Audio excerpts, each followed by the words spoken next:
Hey Astro Kids, and welcome back. And in today's video, we'll be talking about the horoscope for the month of April 2023. Let's go ahead and jump right into this.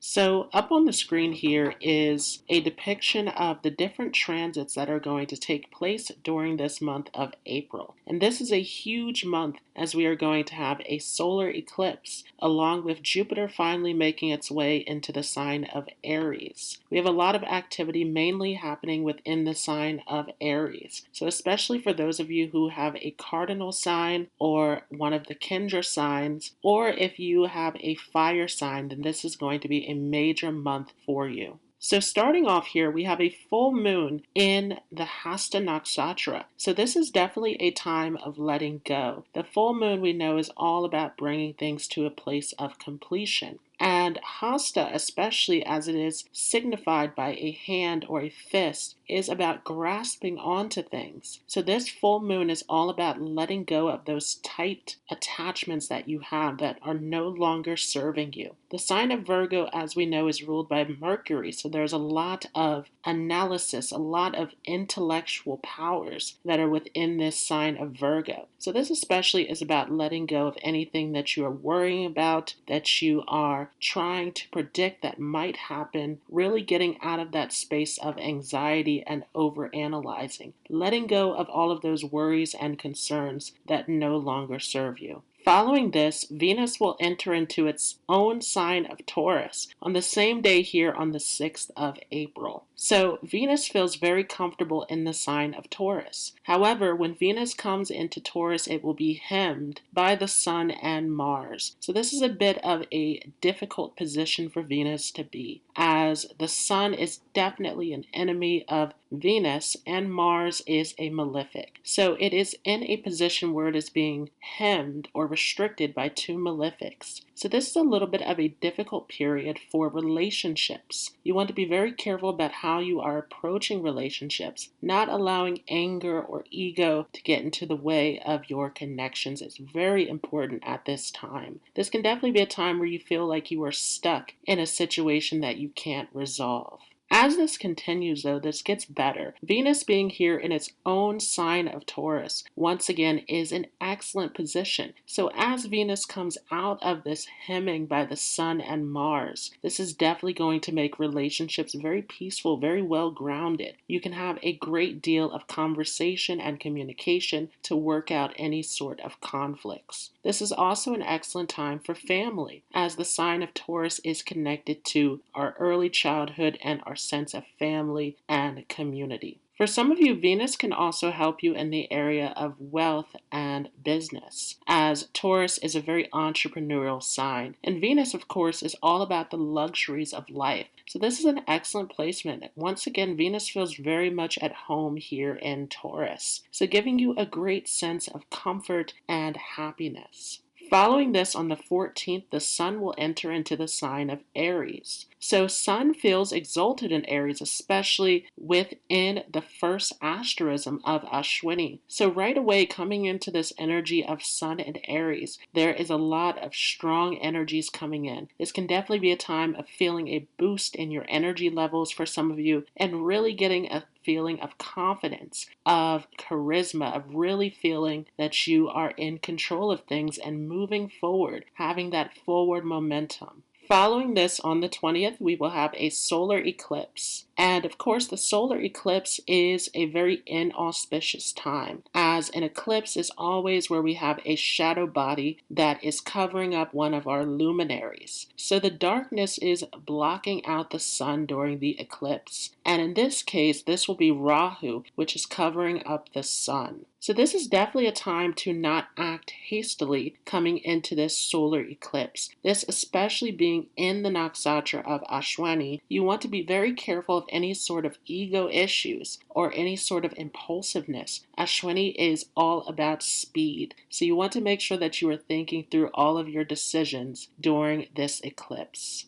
Following this, on the 21st, we will have Mercury entering into the sign of Aries retrograde. So this will actually station in the nakshatra of Bharani. So as Mercury comes retrograde here, this is always, of course, a time of review, of going over everything, making sure that you're not missing out on any of the details. But as Mercury is here in Aries, this is creating a bit of a conflict here, as Mars is not happy with Mercury, and Mercury has come into the house of Mars. So this is definitely a time to not be impulsive about your decision making. There's all of this passion and intensity that is here in Aries, where you can make quick decisions and jump ahead without thinking it through. And Bharani, where this retrograde will take place, of course, is known as the star of restraint. So there is a need for self-restraint coming into this Mercury retrograde. Once again, not making hasty decisions, but finding a sense of patience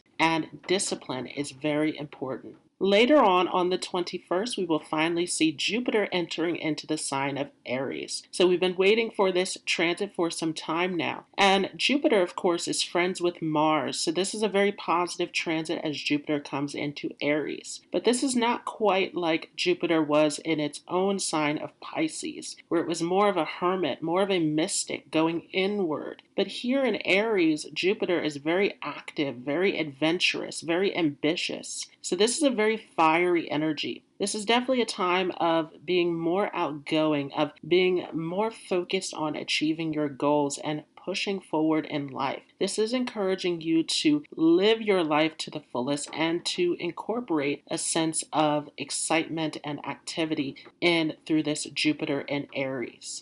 You do want to be careful though, because as Jupiter comes into the sign of Aries, it will come into a conjunction with Rahu. So Rahu tends to blow things out of proportion. And Jupiter, of course, is already a planet of expansion. So you want to be very careful about over expanding in the area where Jupiter is placed within your natal chart. At the same time, Jupiter can help to pacify some of the negative effects of Rahu. So for those of you who have been struggling with this Rahu transit, Jupiter coming in here will bless you in this area where Rahu is positioned. So let's go ahead and talk about how this month of April will affect each of you according to your moon sign or ascendant sign. And just a quick disclaimer, I am using Vedic Sidereal astrology. So I am not using Western tropical astrology. You want to make sure that you have the correct information so that you get the right interpretation. If you are not sure what your sidereal signs are, there is a calculator down below in the description where you can find out that information.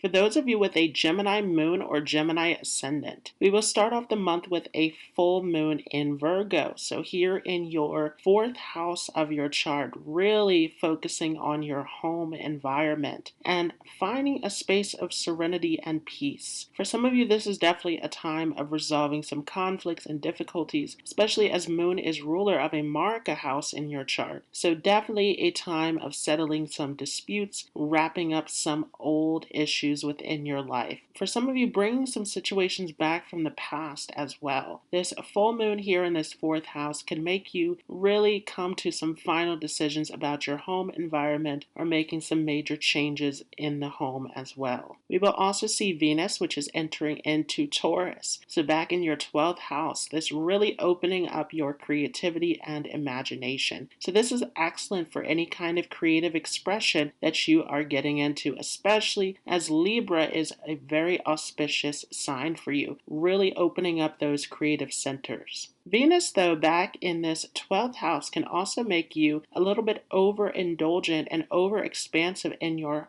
finances and resources. So you do want to be very cautious about this in this area. But for the most part, this is a very auspicious transit, really getting you into your creative expression and talents. For some of you, some speculation or new ideas around business and opportunities coming to you as well. We will also see the sun, which is entering into your 11th house. So really putting a spotlight on your social circle. This can be a time where you are lit up and popular, receiving a great deal of support from others. You do want to be careful though, because the sun is a bit of a challenging graha for you in your chart, and coming into its exaltation in this 11th house, Mars ruling over Aries, is a very difficult planet for you as well. So you want to be very careful about ego clashes changes and conflicts coming up as Mars also rules over your 6th house. We're also going to see a solar eclipse here in Ashwini as well. So once again, be very careful about how you are expressing yourself in your social circle. There can be a lot of conflicts and disagreements coming up, especially during this eclipse. And you can see some transformative events around your social circle as well. So you may have some people leaving and new people coming in during this transit also. Solar eclipse in this 11th house can also open up some unexpected doorways for you. This 11th house being all about your hopes and dreams. So you may get some opportunities to increase your wealth at this time. Sudden situations coming up as this sun is being temporarily blocked by Rahu.